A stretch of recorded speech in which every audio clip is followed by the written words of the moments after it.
Hello, and welcome to True Horrors with Meg and Rachel. Every week we discuss a horror film and the true stories that inspired, influenced, or bear striking resemblance to them. Be warned for spoilers and adult themes. I'm Meg. And I'm Rachel. And this is True Horrors. Okay, we're ready for you to hit record. He did. He's given us several thumbs up. What? I no longer like the signal. You were looking at dogs.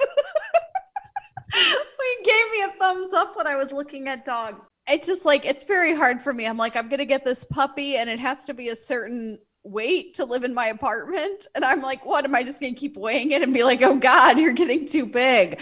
Like, I have to make sure. It's just hard because with shelters, you don't always know what a dog is. Mm-hmm. But I feel like I'm better off with something that's smaller, like already that they know is going to be smaller, as opposed to taking a chance that the dog will be medium. I think medium dogs are less than 30 pounds. You think? Well, what do you consider a medium dog? Like up to 30 pounds, I think. I think that would be a medium dog. Because I would think a large dog's closer to 100. Are dogs that big? Yes. Huxley is 65 pounds, if that helps. I think of Huxley as medium. Okay, think of Huxley. She's a large dog. Medium dogs are like beagles and basset hounds. Those are medium dogs. Who gets to decide? Is it based on weight or height, or who died and made them in charge of dogs? I don't know. The organization that came before them. I think this should be like a cold open, and right when I say who died and made them, we just start our music. And it's like, I agree. We should do that. Should start doing cold opens with these moments. It's season 2. We can get a little sassy. This is already a great podcast. Like, we're already firing on all cylinders. We're talking about dogs. I want one.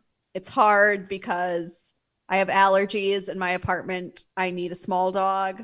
I can't have a dog over 40 pounds, as I was saying. So it's a continual search, but I've not given up hope. Huxley is really considered large. She's like 4 pounds. She's so thin. Pounds. Yeah, it's because she's so thin, but she is also really tall. She goes up to like my hips, which, like, I know I'm short, but still, she's a big dog. Okay. I always think of like golden retrievers as big.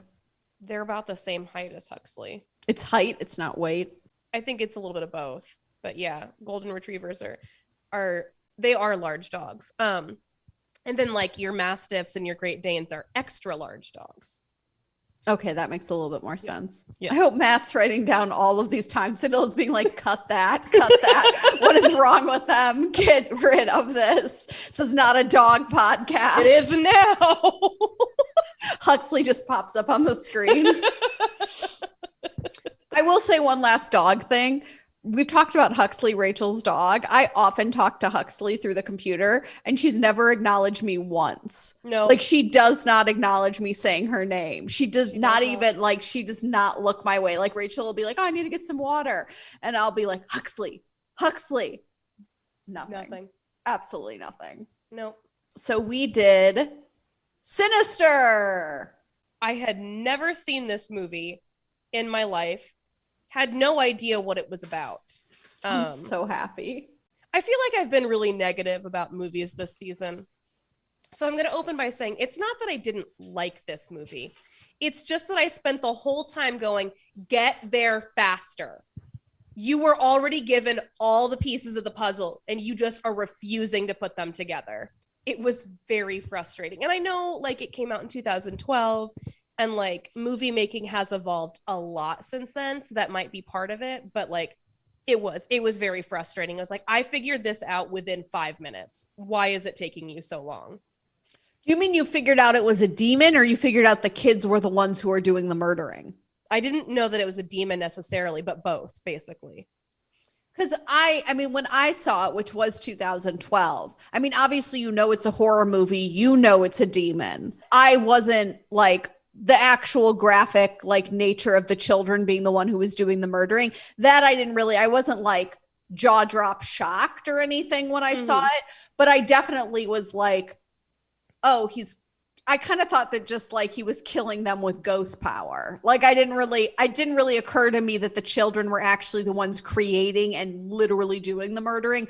I just thought he was taking the kids. Like, yeah, the thing that did it for me was when we got the inside of the lid of the box and they were all drawn there and they all said mom, dad, and then people's names. It's like, oh, because the kids are doing it. Because who else would call them mom and dad? Oh, I definitely thought those were drawn by the kids, but I guess I just thought they were observing it because I had always thought they were a part of it. But I'm usually the person who's like, fuck this guy for not realizing it's ghosts. But I do think that we get a lot of knowledge as the audience that he doesn't get, that like, I get why he thinks for a while it's a cult. Like I was also like, okay, it's a weird cult. But like if you're in a world without ghosts, and not a lot spooky was happening in that house that he could see. We could see stuff, but stuff he actually saw. I do think the second he saw that video of tiny hands pushing him, that's when I was like, you need to get out. Like, but he couldn't because he was an arrogant narcissist who only cared about his book. Yeah. Which it's not that I think that's a good reason, but I do think that's a better motivation than they give a lot of characters who won't see it. He had a real like selfish motivation for not leaving this house and not giving up on the story, which I mean, to be fair to him, it wouldn't have mattered. He cursed his family the second they entered that house. Yep. It wouldn't have mattered. So being like, you need to leave. Leaving's what kills them. Yeah. Like you need to just stay and live in this house with these dead kids. Like that's the only solution. And Deputy so-and-so really hits the nail on the head where he's like, well, obviously you don't believe in ghosts, so you never would have moved into the murder house. I do love when he's like, I wouldn't move here in a second. You couldn't pay me to spend a night here. He's the MVP of this movie. He really is. And he should get his own spin-off movie. That's the second one. That's on Netflix. That's Sinister too. Okay, well, good. They made the right choice. Just a slight, not real spoiler, but a big part of Sinister 2 is that he's burning the houses to the ground. He's going back. He's buying and burning the houses to the ground to stop the curse. He gets paid a lot as a deputy in this small town. Well, I don't think they're going for a lot. Oh, I guess because no one wants to live in these murder houses. And so he's burning, or some of them are just empty and he's burning them. And so he's no longer a police officer because they can't prove it, but they think he's burning houses to the ground, which is also really funny. I love that. But no, there's definitely pros and cons. Like one thing is I do think even if you do know that it's a ghost and that the kids are doing the murdering, I do think there's that element of tension. I do think they play it out a little bit too far where it's like it gets to be annoying. Yeah. But I do think there's that element of tension. Whereas in the second one, you're getting the other end of it where you're seeing the kids being seduced, which some people like that, some people don't. I thought it was enjoyable. Right. But again, I think the second one's less scary in that sort of regard and is more just like, oh, this is interesting to the overall mythology. Right. So going back through our beginning, it is funny though. I feel like this season we've been a lot harder on movies, and I really don't know why that is. Because like, the first season we specifically picked movies that we liked. This one we picked classics. And some of them we hadn't seen. So we ended up watching them and being like, this movie fucking sucked. There's a reason we've never watched it. I do really like Sinister though. Yeah, no, this movie is not. This week we one I picked. This week we picked movies. Yes. This week and last week we picked movies. Although we did make a lot of fun of Rosemary's Baby, but it wasn't because we didn't like it. It's just because. Okay, so let's go back to the beginning. It's a very good place to start. I really like the opening. I've always really liked the opening where they're just like hanging that family. Yes. Just like, I'm like, okay. And I like that they actually use Super 8. Like they filmed all of it on Super 8. They filmed all those scenes that way. And then they use that. Like, I like that effect. I thought when I was watching it, I was like, that's a very interesting opening.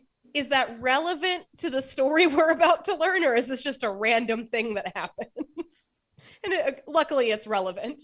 And then they show that tree and you're like, I know that tree. Also tiny poison ivy from Gotham. Oh my That's God. who the murderer is. That's who his daughter is tiny poison ivy. It is. Very specific casting for that child. Yes. I don't know. Can you really call that typecasting? Because that's not really a type.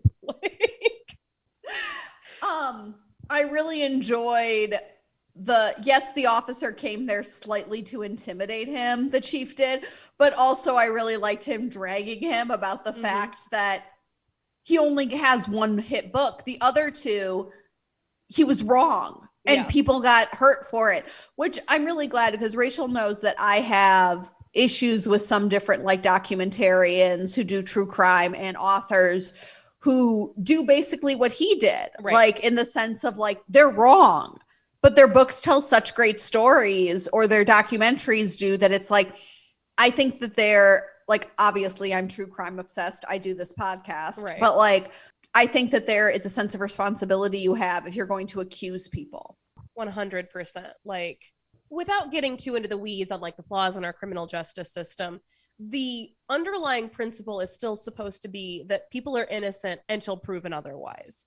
You can't just go accusing people, especially when you have a big audience, because like I'm gonna name names here. The woman who did Serial did it. She ruined that man's life, and like it's all not really based on anything, because it was very clear as she was going through that podcast that she didn't know anything about anything. Like, she was using cell phone towers, and like a couple episodes later she has to be like, oh, I did this whole thing about cell phone towers, turns out none of that is real, because it's not real. And like, and because you're an irresponsible journalist. We're Meg and I are on the same page about this. We are 100%. The first time I listened to it, there's something in the first or second episode where she's talking it like not on the scene, but she's talking about some distance to be able to see the road. And she's like, there's absolutely no way, or like, and that you'd be able to see from there. And then she physically gets out there in the next scene and is like, I guess you can. I guess I didn't really know how much distance that is. And I was like, I'm going to be angry this whole podcast for more than one reason, aren't I? Like, so the documentary that I have some issues with, which Rachel already knows, this is Paradise Lost, which is about the West Memphis Three. And they're wrongly convicted of killing these three or four children. And that's, great. They come, they do this documentary, but they full on accuse someone in the second movie, one of the kids' stepfathers, and they're wrong. The documentarians do. And they basically do exactly what the police did and that they portray in the first movie. And they never come out and say anything about it. Like when the third documentary comes out, one of the men who went to jail, he actually had written a letter basically being like, hey, the same thing that happened to us. And I'm like, how are you filming him talking about this letter and not coming on camera and saying, we did that? Like, that's, he didn't do this. We did it. Like, and so there is a lot, like going back to Sinister, he's talking to this detective and he's like being really arrogant and being like, police don't get it right all the time. And he's like, neither do you. Like, he does not have a good ratio either. He's only a third of the time right. His other two books, like, this is his last chance in a sense of like, he's getting it wrong. He got it wrong in two big ways, and a murderer got away. And he's obviously the worst. Like, this is just we've got these 2 episodes now that are just about really poor husbands, like just terrible husbands, because he moves them into this house and then he like lies to his wife about it. And it's like, no, we didn't move down the street from a murder. I would kill him. There'd be another murder in that house. Extra famous murder house. To move his family into this house is so irresponsible. And he's so arrogant. He's so self-centered. It's so clear that he's just chasing fame. He does not care about right or wrong. He does not care about justice. He does not care about the victims. He just cares about being famous. And he literally gets his family killed for it. And his daughter like gets her soul eaten by a demon because of his arrogance. And especially like him being over the top, because if they had moved anywhere else and he'd still been just investigating that crime, this wouldn't have happened. It's specifically because he moved them into that house. Yeah, and like, there's no reason they had to move there. Like, they specifically talk about what a strain it is on their their resources, because they can't afford 2 mortgages, because they couldn't sell their house because it's fucking gigantic. Yeah, what the fuck is up with their house? Like when they move back into it, I'm like, no wonder those kids were pissed. Yes. Although I do love the house that they move into, because it's a mid-century house, and that's my thing. But mid-century murder house. Well, yeah, I wouldn't move into a murder house. I wouldn't sleep one night in this house. But like, he could have just gone to the town, gone to the house, like gotten a hotel room to be there for a week. Like, also, the thing that really bugged me right off the bat is how dismissive he is of the police. Not because I'm big on like defending the police or anything, but because if you're going to be a true crime writer, you need to have a good relationship with the detectives who are investigating the crimes that you are also investigating. They're not going to tell you things if you're there to try to prove them wrong or say that they're incompetent. Like, and then your story is going to suffer for it. Like, also, I would just say in a unsolved mysteries sort of thing, the idea that this crime has not been solved because the police are stupid is not always correct. Right.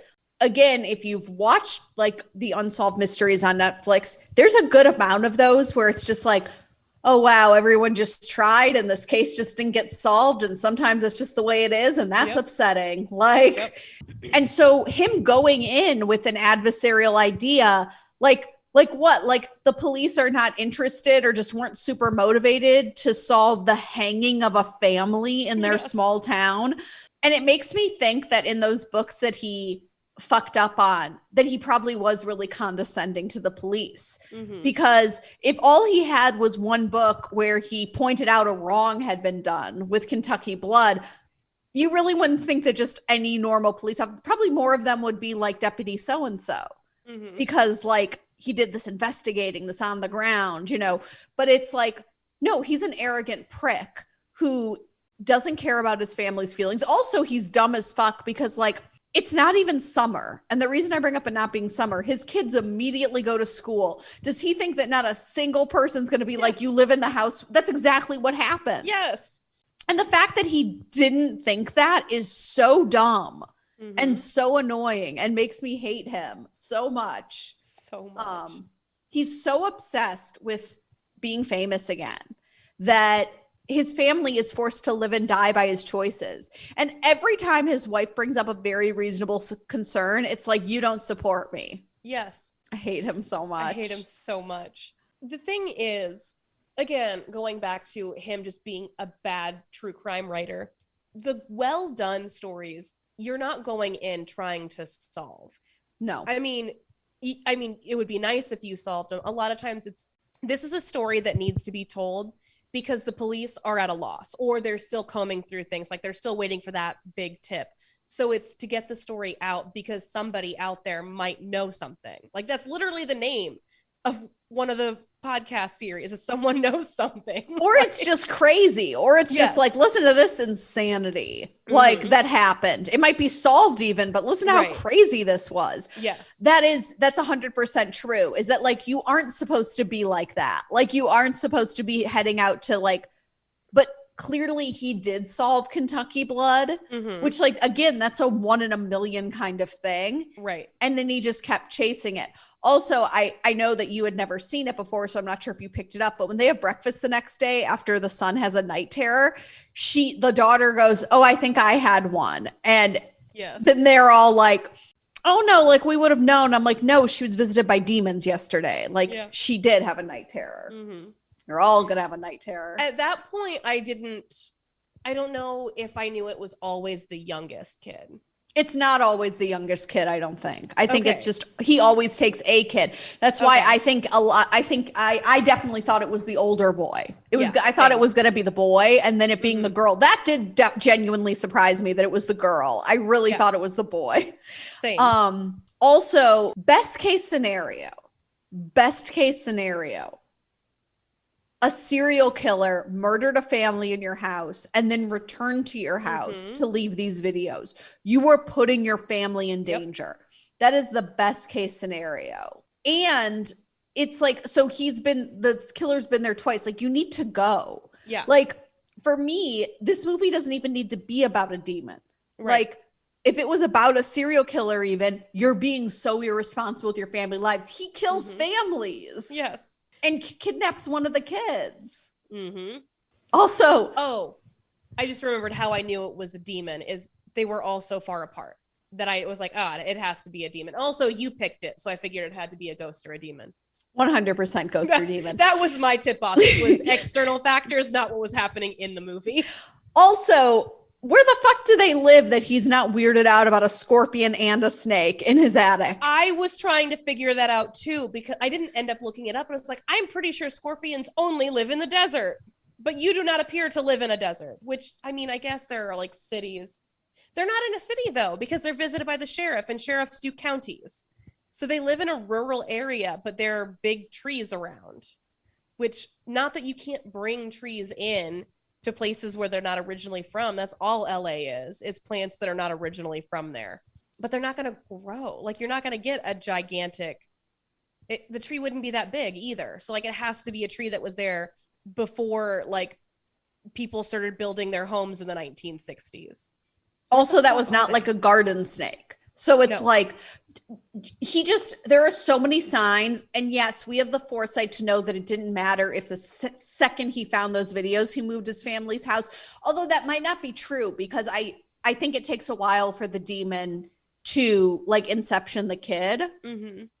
Or at least that's what we got from the second Sinister, is that it's not something that happens. It's something that happens over a process. So with that being said, then maybe it would have been if he'd moved that night, you know? Right. Also, the fact that he sees that picture of that, or that he gets a shot of Bagul, and it's just like, who's this man? I'm like, that does not look like a man. Yes. Like, just with all the other factors, it's not it what has men no mouth. like. I was also really annoyed when he saw the video and like called the police and then was like, nah, I'm gonna figure this out myself. I'm like, you could be arrested for that. Like he's such a tool, and it's obviously heavy-handed, but they have him look at all the copies of Kentucky Blood he just carries around with him. And I'm like, oh, so this really is all about you. Because like, again, he's trying to solve this crime. He's not trying to write a book on it. He's trying to solve it to get his fame back. And so the worse it gets, he's so obsessed with that like, even when it gets really crazy, to still be there. Like, he literally spends the night on the couch holding a baseball bat, and he still is letting his family live there. Like, I'm saying he deserved to get murdered at the end of this movie. His wife and son did not, and his daughter did not deserve to have to spend like eternity attached to this demon. Yeah. 100%. I wrote deputy fanboy. Also a good name. Like, the tiny hands, and then it's just never brought up. Like, you know what you saw. It was on tape. They pulled you down. They pulled and pushed you down. It was a group effort. Oh, they're kids. They need to.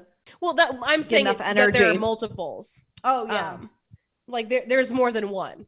I also was real annoyed when he watched that first video and he goes like, why would you film it? I'm like, you call yourself a true crime writer? The better question is, why would you film it and not keep it? And also, how did you get it back in this house? Like, those are the real questions you need to be asking. Yeah, it's a trophy. It's a trophy. Like, again, this also could have worked as a cult.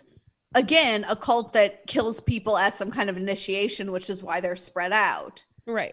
And even if it's that, then again, he's putting his family in real danger. Yes.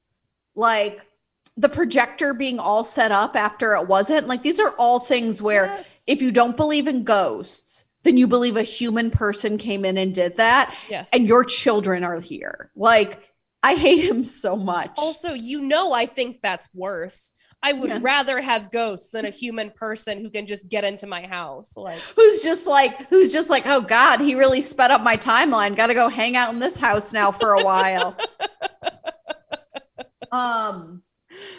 The fight they have when she is like, you moved us in here. Yeah. It's so upsetting. He's the worst. He is the worst. And he has no good points in that. No, and it is weird because like watching it a second time, knowing he's already damned his family, it's really like it's all I think it adds like an element of sadness to it because it's like you don't realize this, but like the only thing that I can imagine that would save them is if they'd have stayed there until the kids were grown up because he needs a child. So if they were no longer children, but Yeah. I mean, the little girl is definitely being visited by demon children every night who are Yes. forcing her to watch movies of murders. Yep. That's from the second one. I said, for a man who slept on the couch with a baseball bat last night, he's really acting like she's unreasonable. I know. I also was like, if your job makes you drink this much, you need a new job.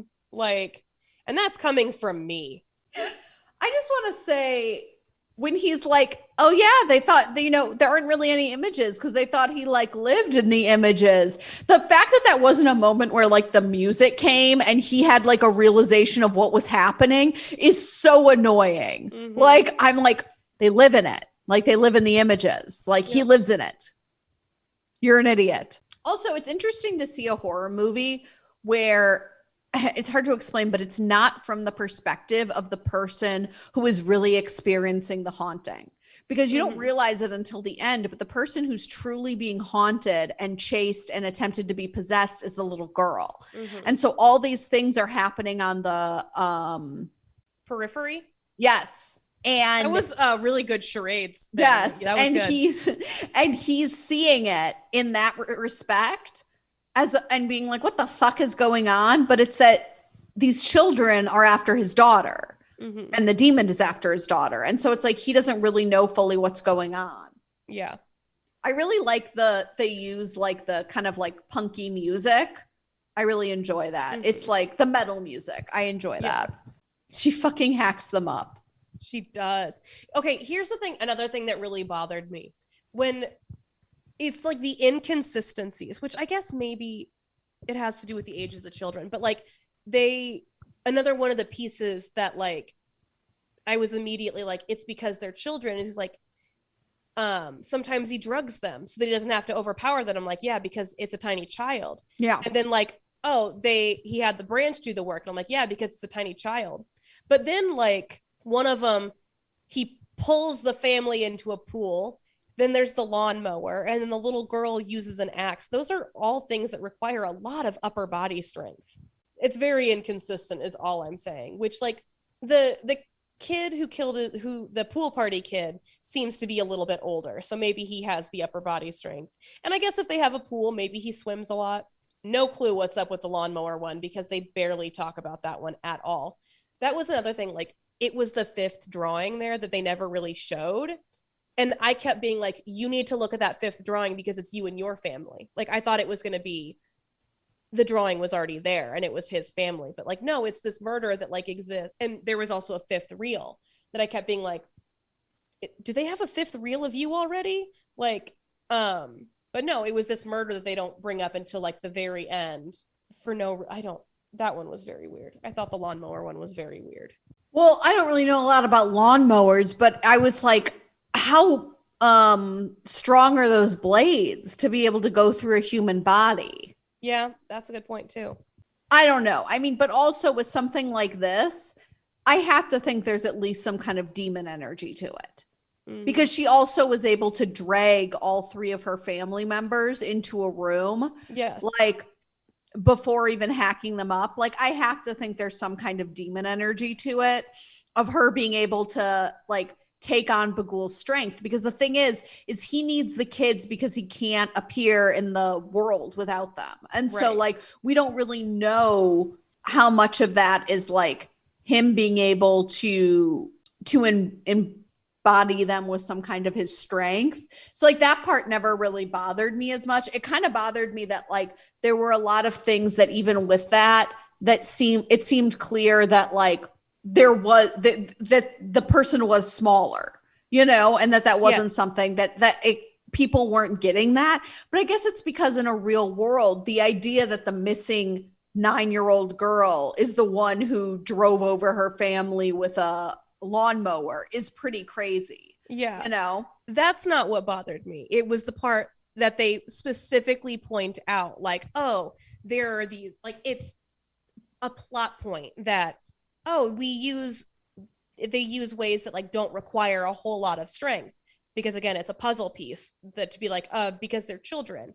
But then there are some they just don't talk about very much that don't fit that pattern. It's like either they kill in ways that don't require you to overpower them, or they don't. Like, just pick a lane is all I'm saying. Mm-hmm. Now I feel like we're just getting into Rosemary Demon Baby territory, where I'm like, well, like if you really think about it, like it's like once they've drugged them, you have to wonder if there was some kind of pulley system involved, because there was for getting them up on the tree, right? That they were using that aspect. But yeah, no, it's very odd. It's also like a really ineffective way for this demon to have to kill people, is to use kids. And I don't particularly understand why, because he just wants the kids, but maybe the kids committing murder is how he gets their soul. Like committing it, like maybe that's why. Like there's a lot. I always wanted a third movie that more went into his mythology. Yeah. But I will say that a lot of the kills in the second movie that we see, they don't have that element that you're talking about. Like a lot of them are things, they're weird, but they're all things that don't require a lot of strength. So that is something that I think is interesting. I don't know if they thought about that, but I do know one of the boys was older. Like one of the boys looked around, like, I think he was around like 12, which is what made me think the boy was going to be the one who was taken, because I thought they were establishing that he doesn't just take little kids. Right. Because they were going to take the boy. But yeah, that's Sinister. Yeah. I mean, we'd survive because we're not going to have kids. So no kids could murder us. Yes. And also we're not going to move into murder houses. No. Or be married to people like his character. No. I almost called him Guy, like from Rosemary's Baby. I don't remember what his name is. I just kept calling him Ethan. I just kept calling him Ethan Hawke. I just was like, Ethan, stop it.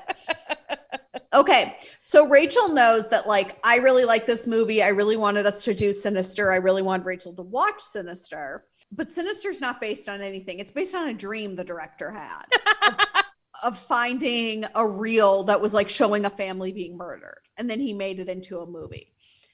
So I was very much like, I don't know what to do. I was like, are there, stories about people who moved into houses and they found stuff? Are there stories about like murders that kids murdering their families, all of that? And then I'd always from the beginning in the back of my mind thought, you know what I should do? But I was like, I don't know if it really matches. And then I watched, I was like, oh, it 100% does. So instead, what I'm going to talk about is the father of the true crime novel, the father of the nonfiction novel, who also was completely obsessed with his subject matter and lost his damn mind, Mr. Truman Capote and the Clutter family murders. I'm excited. So in honor of Ethan, who we can't remember his real name, we're going to talk about this. So the Clutter family, they were murdered in 1959. On the night of the 14th / morning of the 15th of November. What? Just because you're right doesn't make you interesting. Yes. I don't know when it was, exactly what time, but also I want to point out that this is 2 episodes in a row that I've referenced a John Mulaney joke. Yes. So Richard Hickok and Perry Smith broke into the Clutter family home looking for money. Richard had a cellmate. They were both ex-cons, had a cellmate who used to be a farmhand for the Clutters, and said that he kept $10,000 in cash in a safe, which is the equivalent of $91,000. So Smith ended up telling Capote that they thought it was going to be a cinch, like the perfect score. Well, they don't really know why the farmhand thought this, because Mr. Clutter famously only paid in checks. He never had cash. He paid for everything in checks. So there was no cash in the house. There was nothing in the house except for him, his wife, one of his daughters, and his son.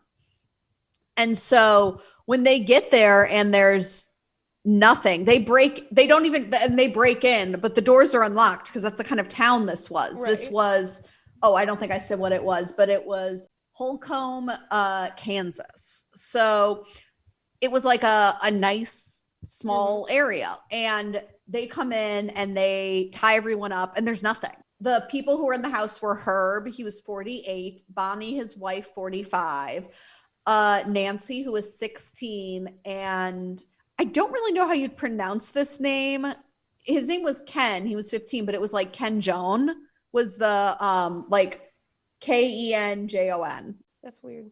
I know. But anyway, Smith was 31 and Richard was 28. And when they realized there was no money, I mean, they already knew they had to kill everyone because they couldn't have witnesses, which I think is an insane thing to think, because it's the 50s. What? Just go to a different state. No one knows who you are. Yep. But here's a quote that Perry would eventually say to Capote. I didn't want to harm the man. He's talking about Herb. I thought he was a very nice gentleman, soft-spoken. I thought so right up into the moment I slit his throat. Wow. Okay.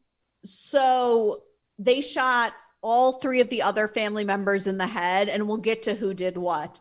And Herb had his throat slit and then was shot in the head. Jeez. And here's what they got from that: a radio, a pair of binoculars, and less than $50, which in today's money would be less than $450. That's worth killing an entire family, right? So let's talk about 34-year-old Truman Capote. So Truman Capote was and is a larger-than-life figure. He was an out gay man, and out in this time period. Right. And by 34, he was already incredibly famous. He had written Breakfast at Tiffany's, and there's another book I forgot to write down that I'd never heard of that he was also really famous for. So he was incredibly famous. And he had started talking recently about the idea of something he called nonfiction. And there's some arguments. People say that there are other books that could be classified as nonfiction, but he was really the first one that was talking about it. And people thought this was just a cure for writer's block. Like they were like, this is stupid. And he was like, no, nonfiction can be just as interesting as fiction. And that journalism could be made into like books. And a lot of writers at the time really looked down on journalism. And so they thought he was kind of like eccentric, but they always thought he was eccentric. He was. And we'll get to some of his characteristics later on.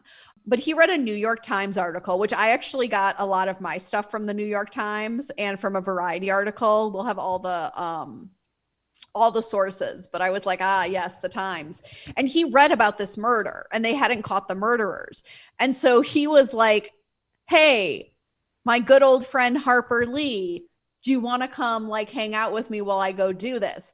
Because they were friends from childhood, which I know everyone knows, but I still think is the craziest thing in the world. They put each other in their books. He is Dill. And in whatever book is not Breakfast at Tiffany's, she is in. Like, they were friends, which we'll also talk about that. So Harper Lee had literally just sent To Kill a Mockingbird to her publishers. So she was just about to blow up. And he was like, hey, I want to go do this thing. And he was like, you can come and like help me, because her father had been a lawyer. And so she was like, okay, sounds good. So through charm and bribery, but mostly charm, he was able to get in good with the police. Like he would tell stories of all the famous people he knew. And he was an incredibly charming man.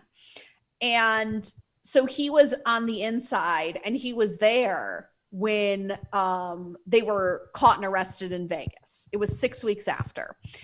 And his idea was he wanted to interview everyone involved, the cops, the victim's family, and the town. And he wanted to talk about how something like this affects the town. But he also wanted to talk to the murderers. So they confessed right away and were sentenced to hang. But Capote, and this is where we start getting into let's talk about Truman Capote. He needed more time to talk to them to gain their trust. So he started providing them with legal assistance to extend the procedure so it would be longer before they were hung, so he could get to know them and get their story.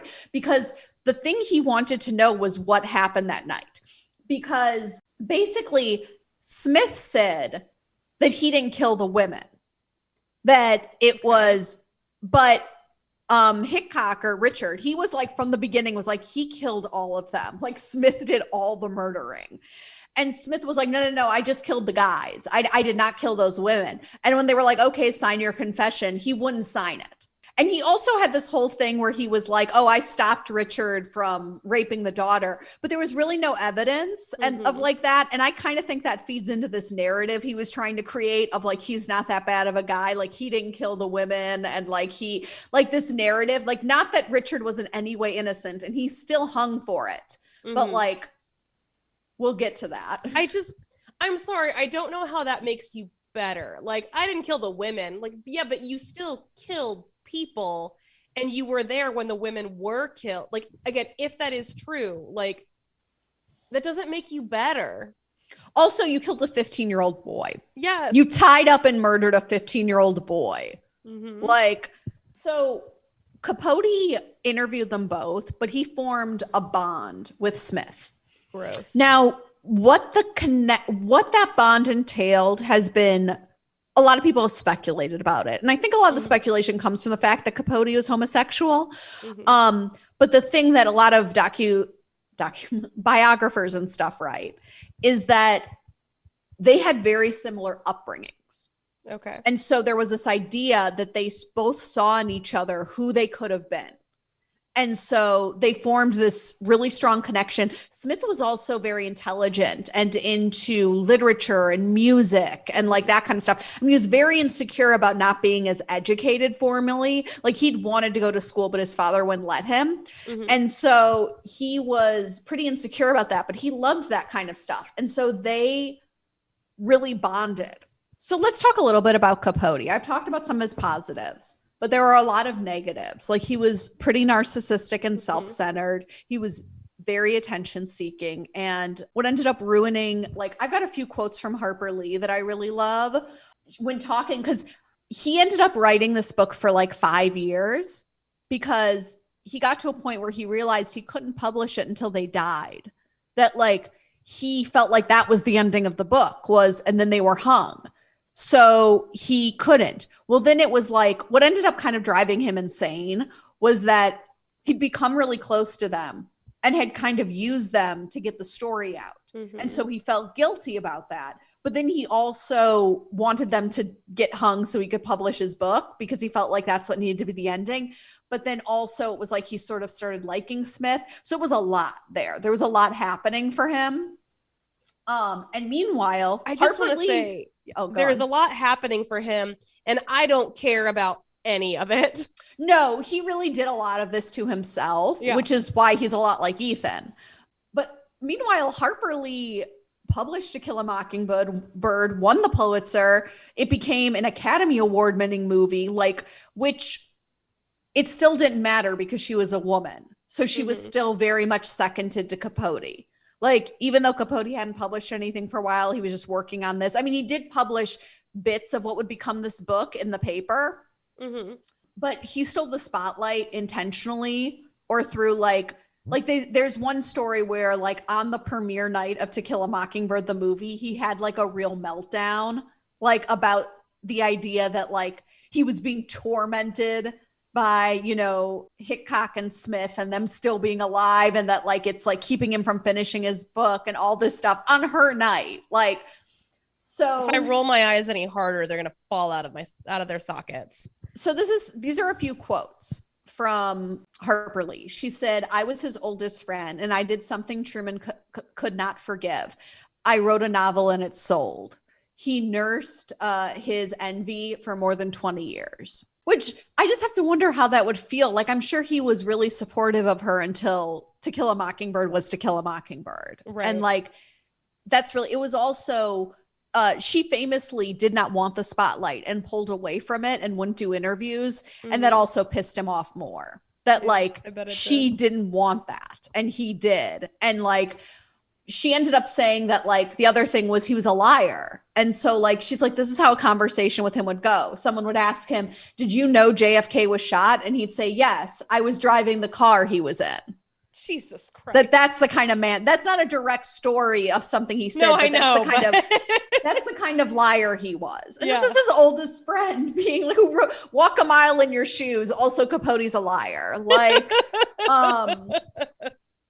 so he ends up getting the story from Smith, and Smith admits that he killed everyone. Like, which a lot of people say that was sort of like a breaking point as well, because he was able to tell himself that Smith wasn't that bad.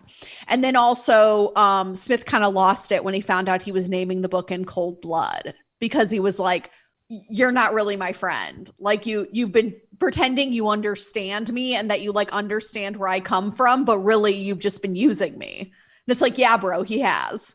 I don't feel sorry for you either. Yes. I don't feel sorry for you either. So he did not want to go to their hanging, and they like basically begged him to go. And so he went and saw them both hung, and people are like, that also kind of threw him over the edge. So the book got published after they were executed, and Capote ended up getting really heavy into drinking and drugs. And it was well known. There's an interview where he was on the interview and he was pretty wasted. And people, a lot have criticized, and the people who were on the show, I'd never heard of the show, but they were like, he was not high when he got here. Like he did that at some point in the studio. But the person asked him, it was 1978, what's going to happen to you if you don't get sober? And his response was, the obvious answer is that eventually I'll kill myself. And he just said that on air. So he ended up like getting sued by people because he started kind of like just like spilling tea all over the place. Like just like writing stories. True, maybe. Like someone once said that this is an actual thing someone said. He once said that they were like, he was saying something like a rumor, and they were like, that's not true. And he's like, it will be. Was basically the idea. Like he was a lot. Oh my God. Like, here's the thing is I don't know anything about this man. Like if you had asked me who he was, I've been like, I don't know. He was famous at some point in the 20th century. And I'm learning all of this for the first time. He also, I forgot to write down the name, but he had a partner for like 30 years who during this period, like he destroyed that relationship too. Which like, it's also pretty spectacular of the fact that he was out. He had a partner. Like, yeah. And just ruined that relationship with his partner. He died at 59 of liver disease. But In Cold Blood is still the second highest selling true crime novel. Can you guess the first? Is it the one about Ted Bundy? No, it's Helter Skelter. It's Helter Skelter. That was my first true crime book. I knew you. I was like, Rachel's doesn't love guessing games, but if there was ever one where it was like, it's Helter Skelter, because those are like the only, that one and Stranger Beside Me. Those are like the three that come to people's minds. That's the one I was thinking of. Yes. And that's the title I wanted to say, but I second guessed it. So I picked this one obviously because it goes with that, but also it goes with the fact that like an author who becomes so obsessed that they literally drive themselves, but also because In Cold Blood is considered to be the first true crime novel. And whatever else Capote did, the fact that there's a foundation of some behaving irresponsibly as a writer and a journalist involved in this, he still revolutionized like writing and created a genre that is really popular today. And he saw something that no one else did, which was that people wanted to know about this, and there was space for this. And also In Cold Blood, although people say there are parts that he changed and embellished, because of course there are, that he did give a voice to the town and to the idea of what the town did, that like that was true. And so there's something to be said about that as well. The fact that he also had the foresight to be like, I want to talk to people who are affected by this. Like it's a community crime, what has happened. And it's very sad. And I also think it's especially sad because this horrified people and shocked people. Right. And it's weird to think about that nowadays, like that this crime, it's horrible. But the idea that it was so shocking to people that somebody came into their house and just like murdered them. Also like that, there's something to that. I also want to talk about the fact that Philip Seymour Hoffman won an Oscar for playing him in Capote. There's a lot, which Capote does directly talk about this and the fact, and it's about him kind of losing everything, you know. Yeah, of course it is. If you won an Oscar for it, that's clearly what it was going to be about. Yes. It's not going to be about his early life. And a lot of people say that, like, which I said, is that he wanted so badly for years to know the story of what happened that night. But when he got it, he couldn't live with it. Like, he couldn't live with the truth of what really happened. And that, I'm sorry, it's just so many stories go that way. And we're just like, okay, we get it. Like, his was the original. He got the truth and couldn't live with it. I will say, I think that Sinister is worse because at least the writer here mostly only took himself down. Like, it seems like he really hurt other people in his life by being neglectful and self-centered, but none of them got murdered for it, and none of them got taken. Harper Lee didn't get taken away by a demon or anything. But it is sort of a cautionary tale of getting too far in the weeds on this kind of stuff. Like, it's a very serious subject matter. Right. Sinister's worse. Yeah, definitely. It's definitely worse. I don't want tiny baby Poison Ivy to kill me. Although, by the way, if people don't know why we're saying that, in the television show Gotham, she played a child Poison Ivy. Yes. That's why we're saying that. All right. And Rachel, what are we doing next week? Texas Chainsaw Massacre. The original Texas Chainsaw Massacre. Almost always the original. Always the original.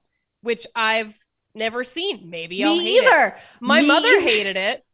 Just fun fact. It's one of the, I think it might be the only movie she's ever walked out of. I know. I was the one, I'm just going to tell you guys this. I was the one who said to Rachel, we should really pick more well-known movies for season 2, because I just felt like there were a lot of movies we picked people hadn't seen. And now that we're nearing the end of season 2, I'm like, I think we're just going to do what we want in season 3 again. Although it is funny to talk about these movies we hated. Like, it is fun to drag movies. I also, a hobby of mine. Watching them is a real time. And I'm remembering this time. Yes. Please like us and follow us on social media. And you can talk to us if we post stuff, you know, talk back, tell us what you thought of the episode, and share it, and make sure that you review and subscribe on whatever download on whatever podcast platform you're listening. You don't even have to listen to it. You just have to download it. No, you have Please listen to it.